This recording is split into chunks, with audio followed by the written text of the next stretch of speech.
Hi, welcome to another episode of the Microsoft Spotlight podcast, hosted by me, John Jarvis, and my co-host, Andrew Moran. This episode today is sponsored by BitTitan. Please visit bittitan.com today so you can find out how you can move your data to the cloud. Andrew, please introduce our guests. So yeah, we're about to welcome another guest from Microsoft Corp. So we've had quite a few on now. Holly Lehman, do you want to introduce yourself, please? Hi, everyone. First of all, Andrew, John, thank you so much for having me on today. I am very excited for this opportunity as I am a huge advocate for women in tech. My name is Holly Lehman, and I am a product marketing manager for Microsoft Teams. Awesome. I'm guessing, at the time of this recording, obviously we just had Ignite, so I'm guessing you've been quite busy with that as well.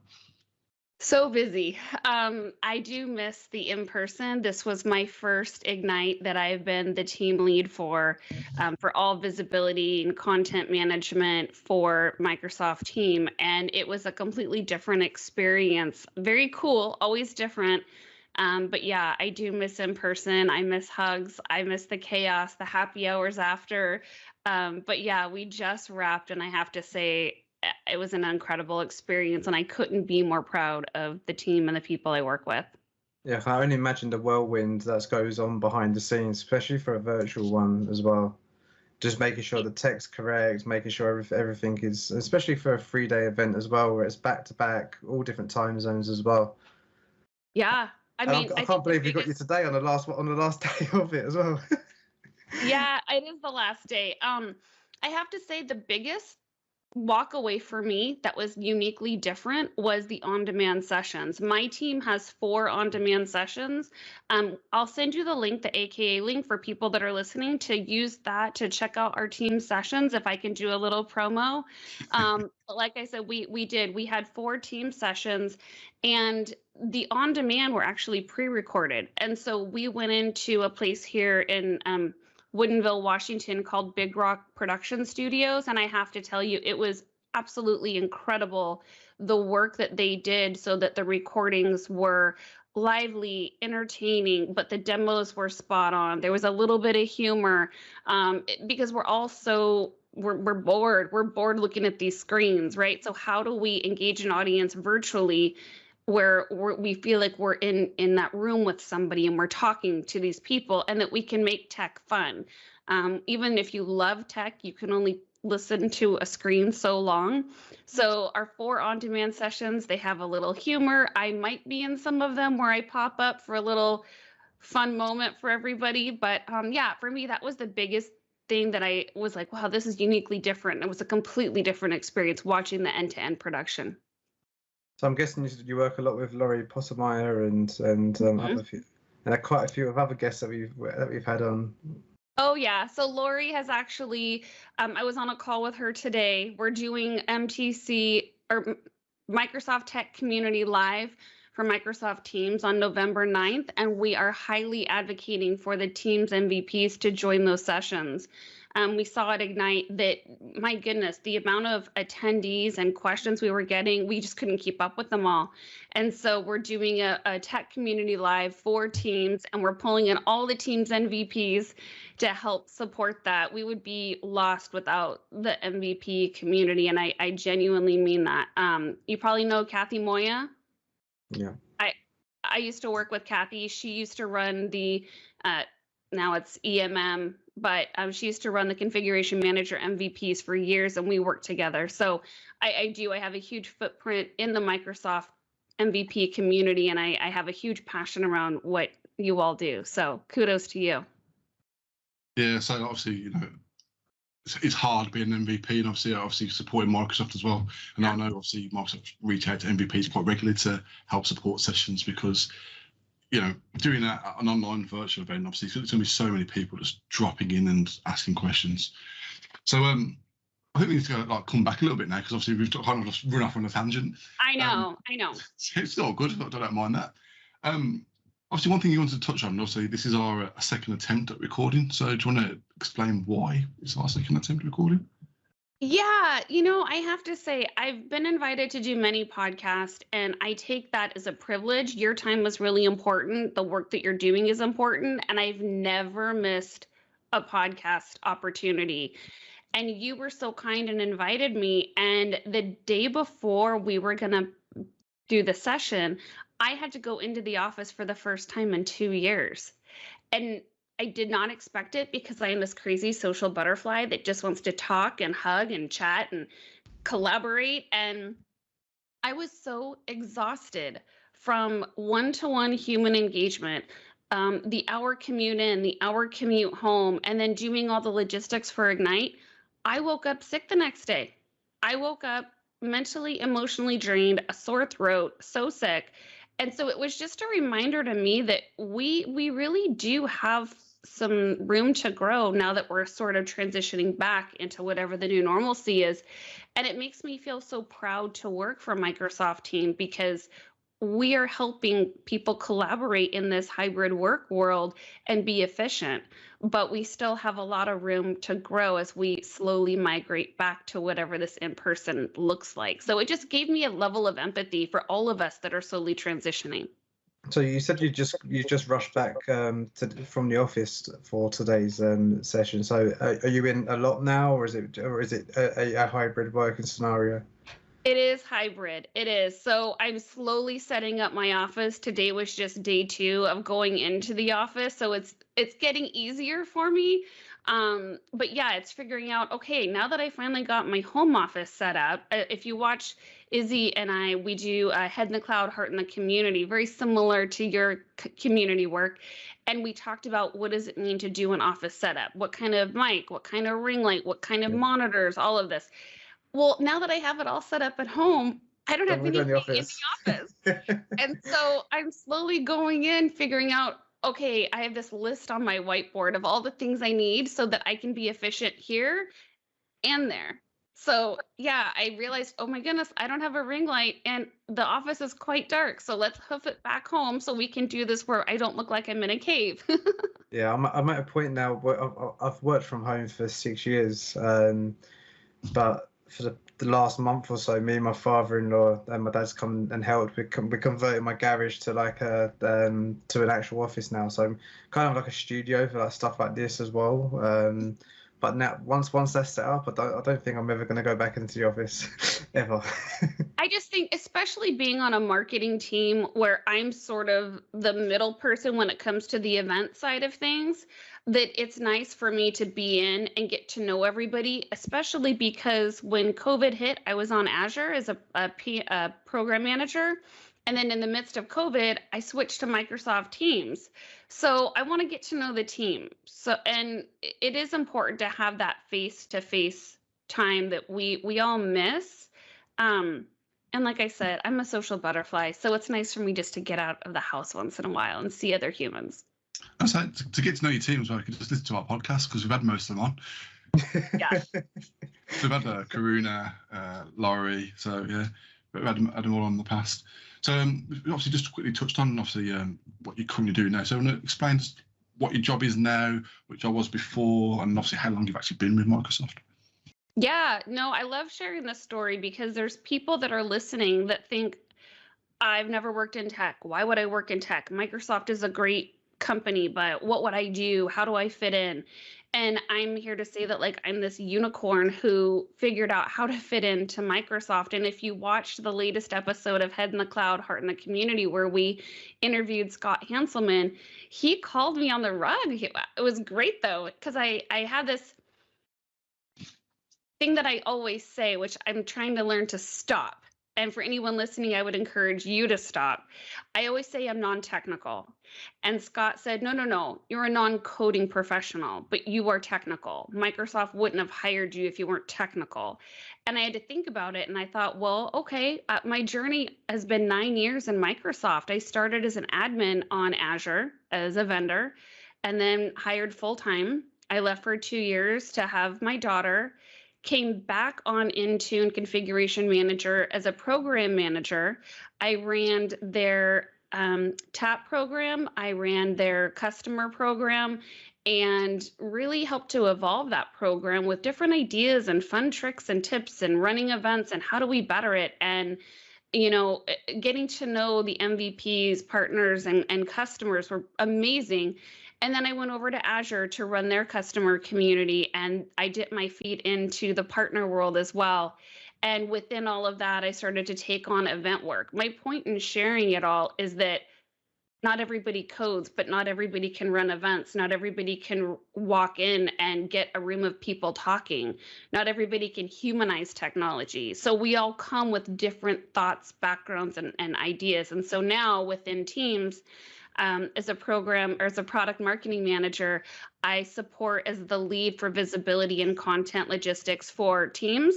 And as of next week, I'm so excited, you guys. I'm checking off a bucket list. I'll be doing the What's New in Teams blog. So I'm pretty nice. stinking excited about that. Yeah. Good. So And that's I a question think for sorry, I think something that you kind of touched on, I thought, which is quite good, is something we said quite a few times recently, is that the IT market, the IT industry, is you don't have to be technical, or you don't have to start off being technical. And what is the IT industry? It isn't just people switching on computers, coding, you know, and doing the day-to-day things that you'd associate with IT. It is people like yourselves who are marketing managers and the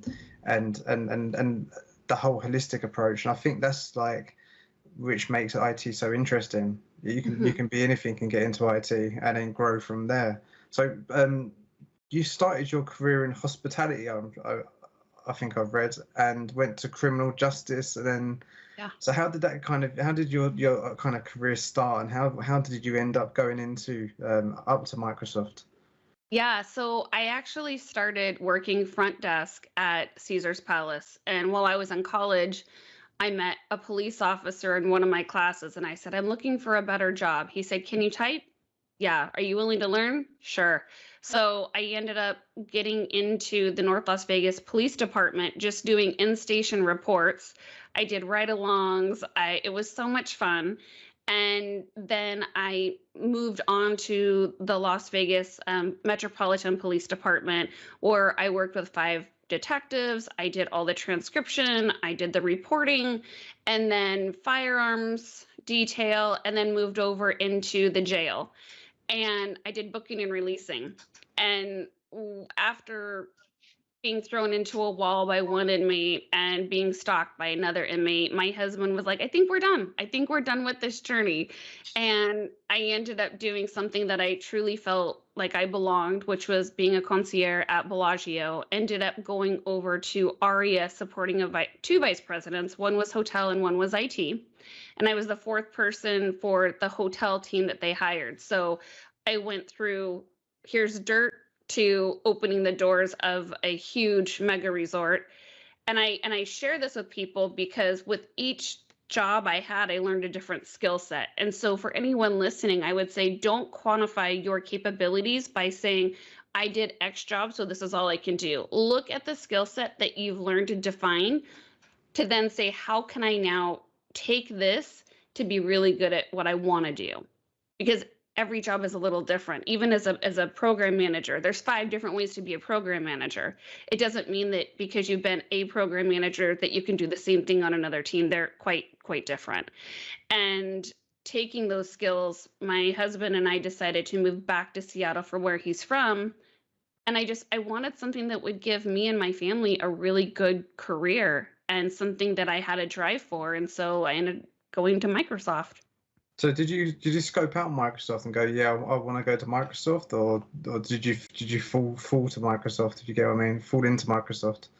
Yeah. So the truth of the matter is, I knew kind of like if you're in Vegas, you just know at some point you're going to work for a hotel more than likely, right? And when I moved to Seattle, I worked in a hotel and I was the guest relations manager, and I loved it, but the hours were crazy. The commute was crazy. And I thought, I need something with a little bit more stability now that I have a family. And I looked at the different tech worlds, and my mother-in-law and father-in-law both worked for Microsoft. And so when I saw the life they lived and how they enjoyed what they did, to me, that I gravitated towards it. But I would also say they did not get me a job. Microsoft is not easy to get into. It took a year before I even got an interview. And at that, I still ended up going through a vendor agency. So for people listening, when Microsoft hires you or uses you or advocates for you, to me, I look at it as a true privilege. It's not easy to just walk into. It takes work. I think obviously looking at, I mean, I've been to Redmond in the past. I've been to an MVP summit. And obviously looking around the campus, I can see obviously the pull of actually, working there because it's such a community. I mean, I was surprised you got obviously on-site dentists and opticians and pharmacies. It's like, and also I was on the coach driving in, I see people there doing like workouts in the middle of the morning. It's like, this is like a whole, just a state just basically. Guessing you ran down there and joined them, didn't you, Andrew? I was too busy hanging from the night before. I had a few drinks. But yeah, it is obviously, it's such a big campus though. I mean, I was like blown away how big it is and, what's actually on site as well.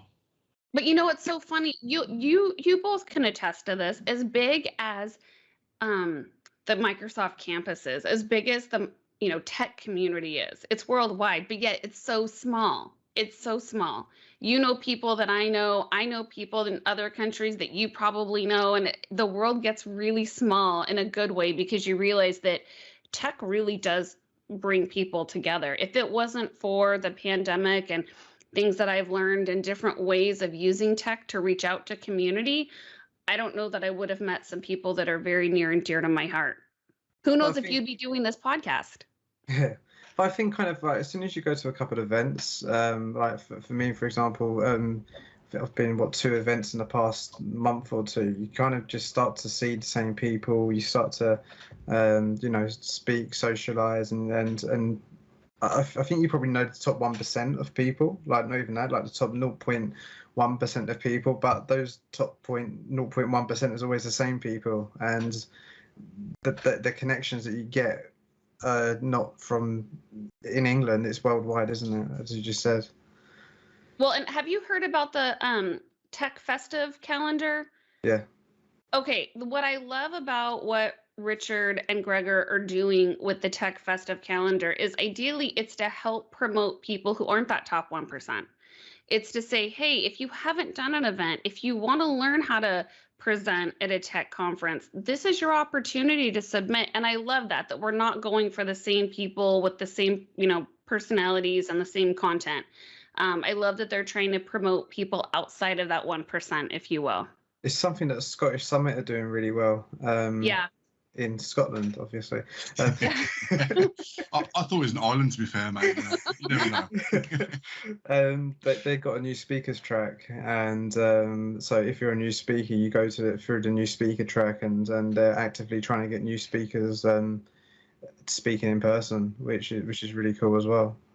I mean, obviously, we are big advocates for obviously women in tech, as you know, and then one of our previous guests who's been on a session with us in person. Is actually filling in for me next week. She's actually going to be with John. I'm actually going to be here speaking, which is going to be quite weird. Not hearing my own voice while I'm doing editing. So, because when we was at the South Coast Summit, we was talking with Donna Sakara. Oh yeah, I know Donna. And basically, she basically joined our session as one of the panelists. And one of the things we spoke about is basically about passing the mic.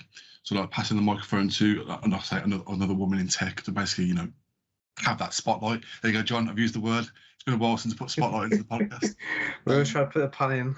Yeah, put a pun in there. But it's putting that spotlight on someone. So basically, it doesn't always have to be the same people. So, Sophie's going to basically come in and fill my boot spot and, host a podcast. And hopefully going forward, we'll have more episodes with Sophie as well, where she's stepping in for me and John, whether, we are ill. I think she was actually going to step in for your episode, the first one, wasn't she?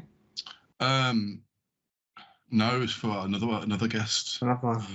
Yeah, still need to organise that one. I mean, that's another. So, we do speak to a lot of people around the globe, and another one of our guests who's meant to be coming on this month.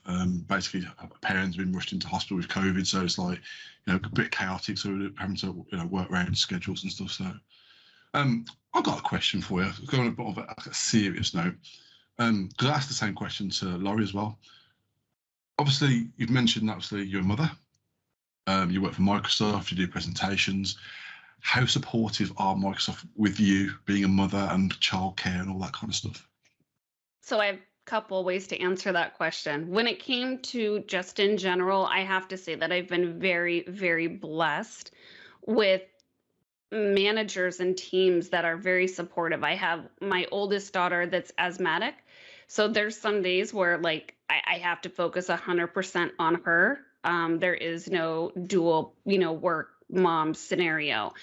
Then during COVID, it was hard. I have very short patience, and I couldn't handle. I always want to give 100% to everything. So just like today, I wanted to give you 100%. The lighting wasn't sufficient, so I ran home. Right when I'm working, I want to focus on my job. Well, it's the same with my kids. I want to make them the best breakfast and support them with schooling while they were home. And I felt like I was being pulled in 50 million different directions. And I finally went to my manager and I said, I can't do this. Nobody's getting the best of me right now.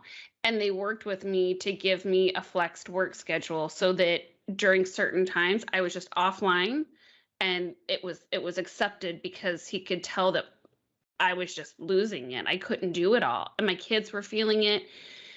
So I have to say Microsoft has been extremely supportive as a mom and a parent. But I'll also say my kids have been very supportive when it comes to my work life and how important work is to me. So I've learned that when my kids come home from school, they're probably going to come home any minute.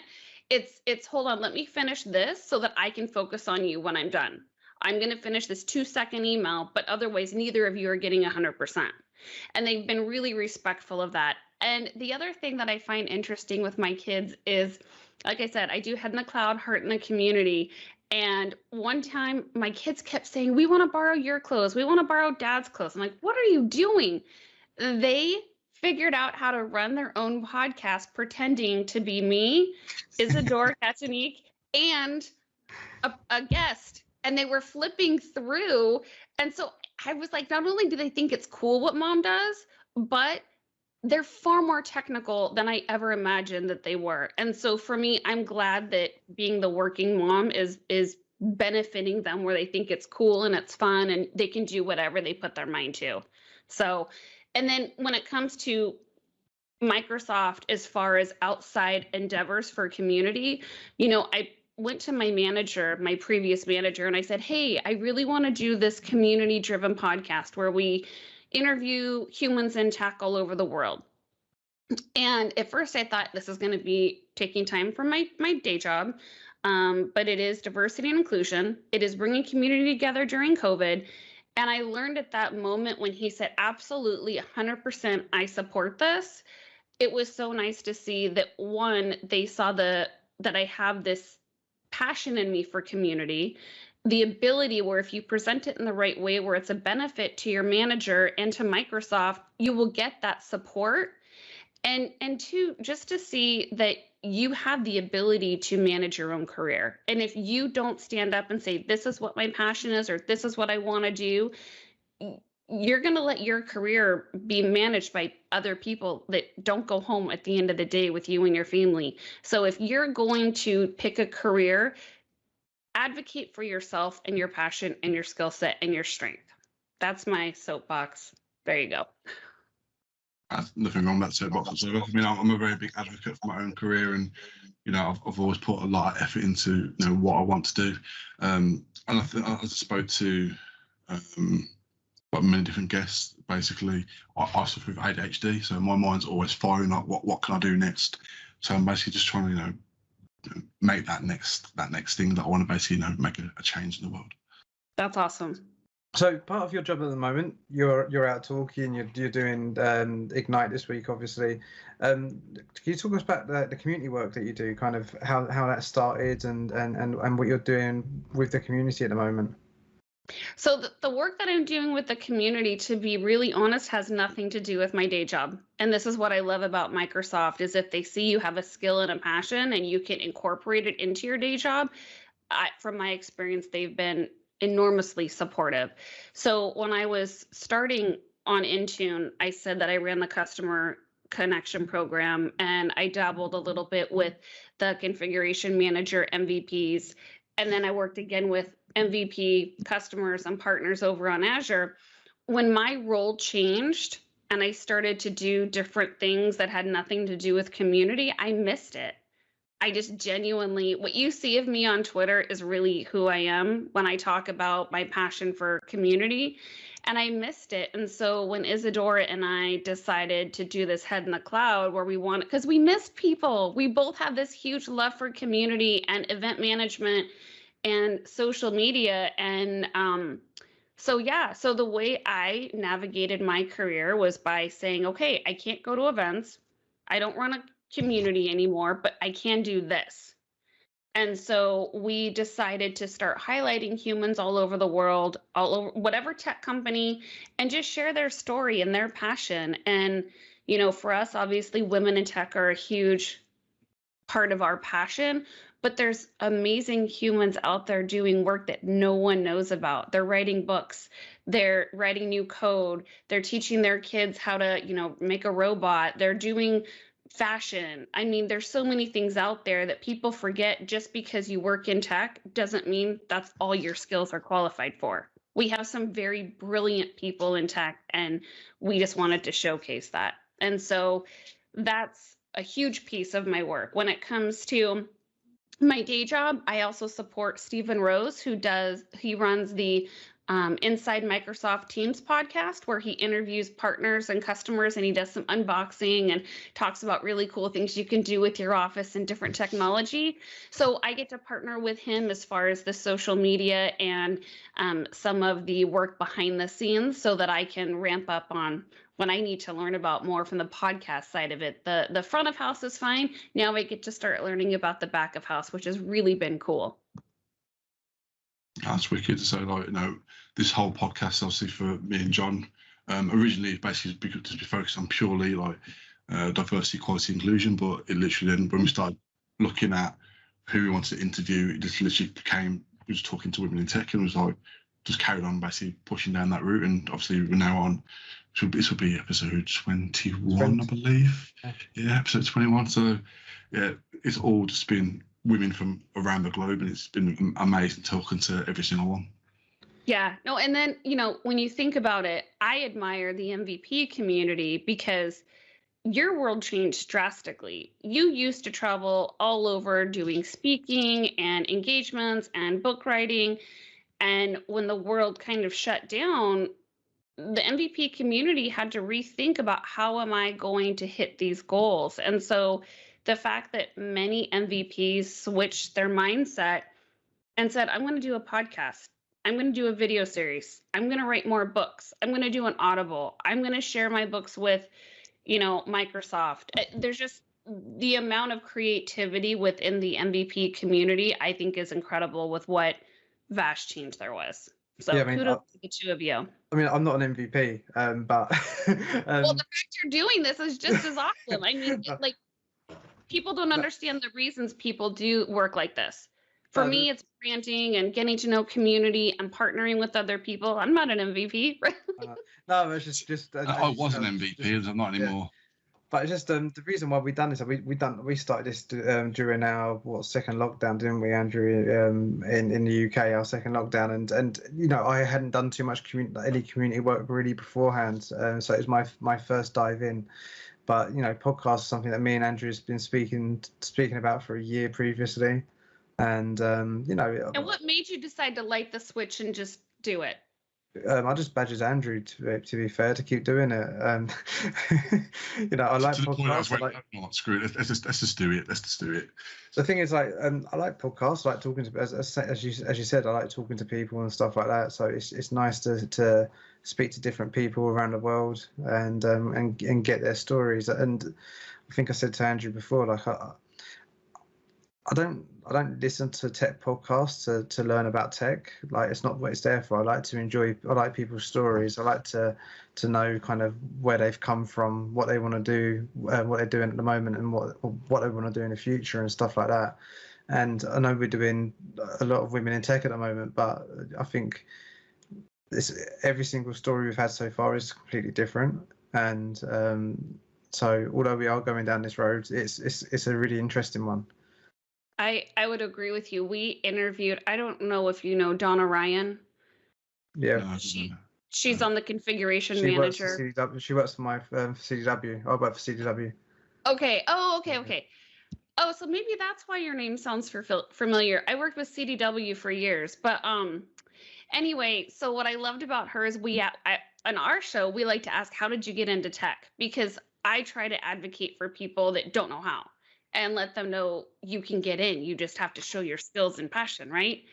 She got into tech because she was working in like a meat, I don't know what you call it, but like not a bakery, but where they, carve meat and what have you. And they ended up, yeah, thank you, a butcher. And they ended up setting up an IT department, and they needed someone to be the IT admin and get everything set up on-prem. And she thought, well, this kind of sounds cool. And next thing you know, look where she is as a principal person in CDW. So to your point, John, I think that hearing everybody's story is super powerful. And when I was on Azure, that's what I would do, is I would do a North Star partner spotlight, or I would just say, hey, here's one company. Let's talk about what you guys do and what you work on and why you work on that technology. Everybody has a story behind their title. And I think if we got rid of the title and we listened to the story, I think we'd all be a lot more gelled together. And Andrew, she's actually on our guest list. Yeah, we'll add it to the guest list, yeah. So she actually is on our guest list. I'm sure she is. Oh, is she? Okay, well, Yeah. I'll have to check it, because we've got, I mean, I look at our guest list. I mean, obviously, I spend a lot of time basically looking around at, people that basically stand out just in the community, as well as just people that just obviously trying to make steps into doing community work. And basically just, I'm very much a person. I'll just go straight for it. I'll send them a message. Do you fancy doing the podcast? And then basically build from there. Well, I would highly encourage you to have Donna Ryan on the show. Great. We'll do that. She's a part of the endpoint. What's it? The MS Endpoint Manager. Yeah, Endpoint Manager website. She advocates for Winwich and Cloud Labs, and yeah, I'm a big fan of the product. So like when I found out she worked at CDW, I was like, wow, that's crazy. Mm-hmm. Well, there you go, John. There's a bit of homework for you to do after this podcast. So I've got a question for you, Holly. Obviously, we're talking about getting into IT. So what challenges did you have in the world of IT? I'm going to be real honest. Being a woman in tech with a non-technical background. It's not using that word anymore. Not using non-technical background. I said non-technical background because my background was hospitality and law, right? Yeah. And then to be fair, when I went into tech, I had people tell me, "Oh, tone down your look. Don't wear as much makeup. I don't know why you dress up for work. It's going to be harder for you to go into a room and talk to men because one, you're not at their level with technology and this and that." And I said, hold on, but I'm hired because I run community and I run events, and that's what my background is. And so I said, I'm not going to change who I am. I'm not going to worry about what other people think about me. If I have to work twice as hard, all right. And it's not fair. It's not my ideal, but you know what? I've gained respect from people. I've not changed who I am. And I would recommend anybody listening, you don't have to fit into a certain mold to show that you're educated or that you're good at what you do or you have a passion around what you do. And so to answer your question, just for me, it was showcasing I'm willing to learn the technology, I'm willing to share my skills, and I'm willing to work really, really hard, even if it means hard enough so that X person with this perspective of who I am changes. So how would you say kind of that's sorry, I'll ask two questions. Well, I was going to ask both in one there, but firstly, like, do you think that you've had like a figurehead within Microsoft or within the community that you've looked to and that's kind of helped you in that way? Absolutely. I have three and for three different reasons, but yeah. And I don't think I would be where I'm at right now without those three humans, and they each have three distinct relationships with me. And do you want to expand kind of like what that could be, or? So yeah, the person who hired me to go on to Intune to allow me to change my career from an admin to a program manager, she had a lot of trust in me. She believed in me when nobody else believed in me because she knew that I don't want to be a feature PM. I don't want to go look at specs. I don't want to, but I'm great with people. I love community and I can run an event. And she believed in me. And so the fact that she gave me the opportunity to have this career, I will forever be grateful for her. Um, the other person, as you said, is Donna Sakar. So Donna, really, we're not close. We're friends. We talk. Well, I see her all the time. I've been on stage with her. She's allowed me to present. And again, she's someone that I said, I want to present one day. And she said, great, here's an opportunity, go present. And so having met her, I know exactly what you mean. Yeah. I think I was going to say just on Donna, it's just like I've said it before as well, and I say it again. It's just like for these like figureheads, these people that you look up to, they don't have to be like you, look like you, same gender or anything. And Donna is someone like you. When she speaks, you stop, you listen. Absolutely. And I think so when it goes to just to say like to be loudly who you are, that's what she said when she was on our video series. She goes, be loudly who you are. And I remember that anytime my inner demons or my imposter syndrome get in my head, I remember her and I think about no, this girl got up on stage at a tech conference rocking her prima donna dress and no one cared because once they listened to her, they knew that she's brilliant. And the third person is Mary Rodriguez, and we met. She runs the internship program for Microsoft, and we met randomly at a storytelling Microsoft event. And I just said, oh my gosh, I love your shoes. Because she was feminine and bold and herself and powerful. Like she didn't have to speak. She just consumed the room. And she's the one that got me on Twitter. She's the one that said, if you believe you want to present, go do it. Take every opportunity. And now she's my sister. Like we took a mentorship and 4 years later, she's somebody that is a very near and dear friend to me and to my family. And looking at their examples and their belief really has pushed me to not want to let them down or myself. And my second part to that question, I said there was a second part. Like Go for it. you've obviously like grown like 9 years within Microsoft, and now you're becoming that. You are that figurehead now, not becoming. You are that figurehead now. And how do you kind of how do you take on that responsibility? And do you mentor people as well? I do. The thing, I'm a huge person. You'll see me quite often. We're probably gonna get interrupted. My kid just walked in the door. Andrew, don't ask them a question. Like, they'll keep going. They want to be on YouTube. They're so funny. But here's what I'll say. I don't look at myself as a figure. I look at myself as a person who's had a lot of people believe in me and support me. And so I want to do the same for other people. So yes, I mentor other women. I support people who have, take Poppy, go. I try to support other people who want to change their career. So Andrew, have you been to Ascend? I've been to where, sorry? Ascend in Bellevue? No, I haven't. Oh, okay. Well, it's a really fun restaurant, but I'm sitting there with my husband and I hear this girl behind me. I don't know what she looks like, but I keep hearing Microsoft. And my husband goes, I know you want to talk to her. Don't do it. He's like, this is our time. So he went to go order us drinks, turned around. Hi, I'm Holly. You work at Microsoft. What do you do? And she said, oh, I do X job. I'm a vendor. And I said, well, I would love to mentor you. If you ever want help, reach out to me. She just got hired as full time.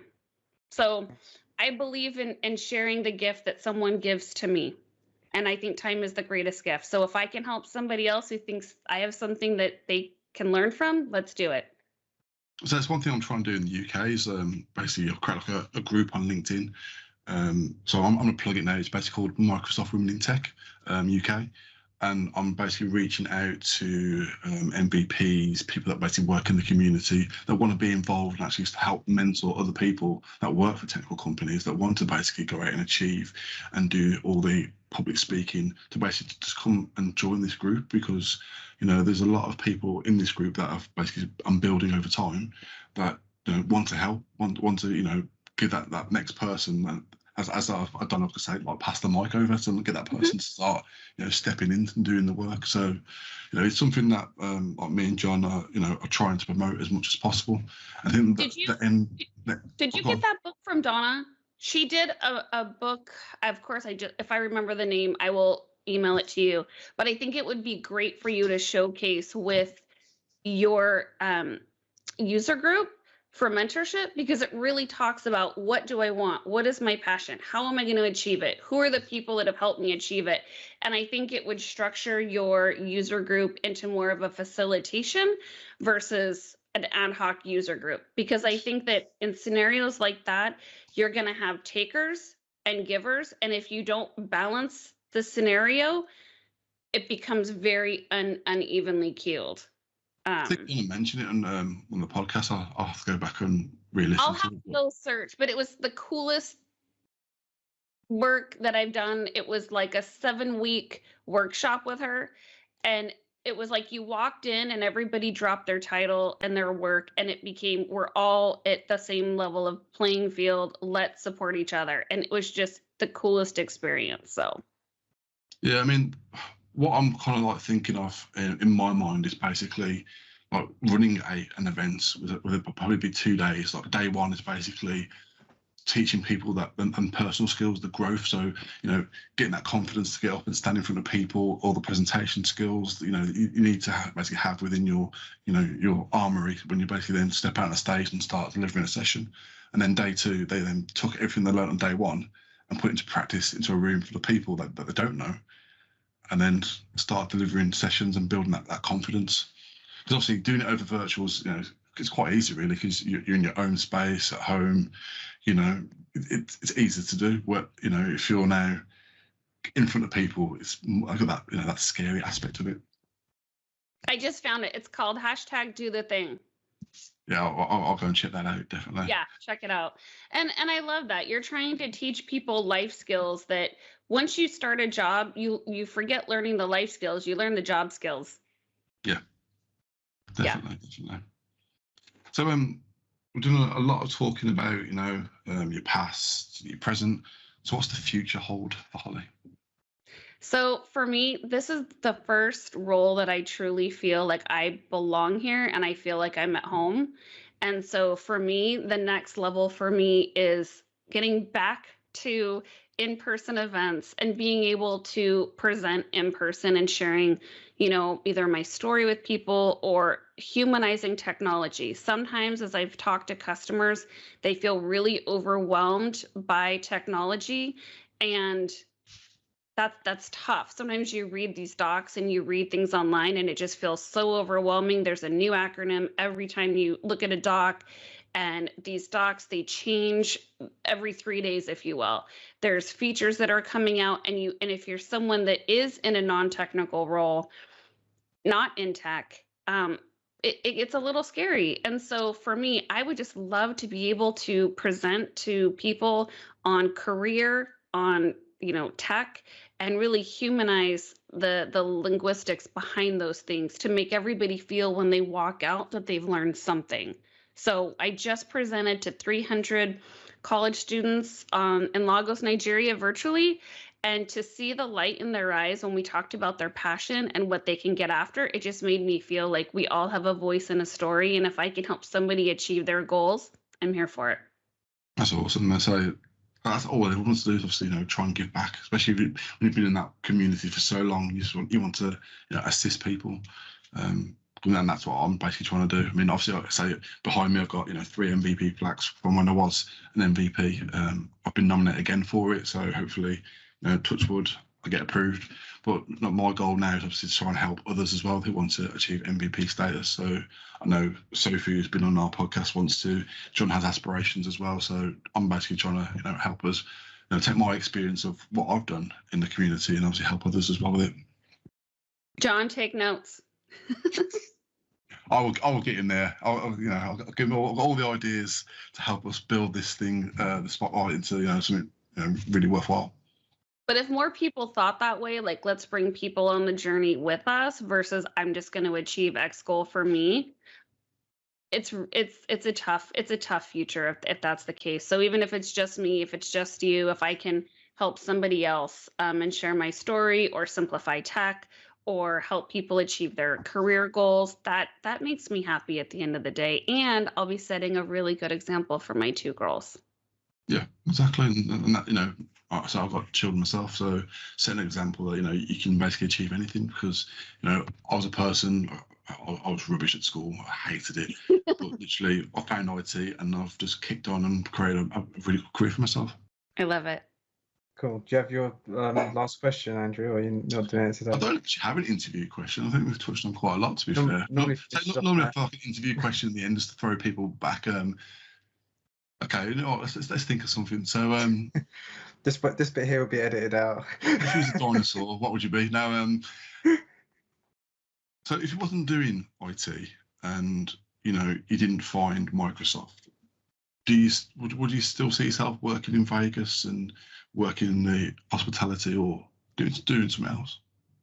I think it's a biased answer that I'm about to give you because I've learned so many new skills in this role, to be fair. I love hospitality. I love running events. So I would see myself doing something similar. I don't know if it would be in tech, probably not. But I love hospitality. I love event management, and the new skills that I've learned within this partnership and mentorship that I've gotten is social media management. It is really fun, and it's amazing what you can do online with humanizing who you are and your voice and your message. So I would probably get into event management, social media management. Yeah. Awesome. So we've very much run up to time. So I'm going to say thank you very much for joining me and John today and sharing your story, because as me and John sit here every single day recording episodes, it's nice to hear how people entered in the world of IT and what their goals and passions are. Well, I'm so happy that you had me. I appreciate it. And thank you for putting up with my cancellation. I apologize, but this has been really fun. And it was so great to connect with you. Hopefully I will see the 2 of you at a live event sometime soon. Yeah, yes, it would be nice. Knowledge. You're going to have to get us some inside knowledge when Ignite's going to be in person again. And when we're off the call, and then yes. maybe it'll be then. I agree. Cool. So again, thank you very much, and we'll see you on the next episode. Thank you. Bye, everyone. See you later. Thank you for listening to the Microsoft Spotlight podcast. Please make sure you hit that like, share, and subscribe button to help us promote our message. You can also follow us on Twitter at MSFT Spotlight, and we're also on LinkedIn, the Microsoft Spotlight podcast. And finally, we'd like to tell you a little bit about BitTitan and thank them for sponsoring this podcast. Remote migrations start here. Let MigrationWiz do the work for you. It's fast, secure, and 100% SaaS, which means you can migrate at any time and from anywhere. Migrate mailboxes, documents, public folders, personal archives, or even Microsoft Teams with just a few clicks. No special training needed and no customer downtime. When the work matters, choose MigrationWiz.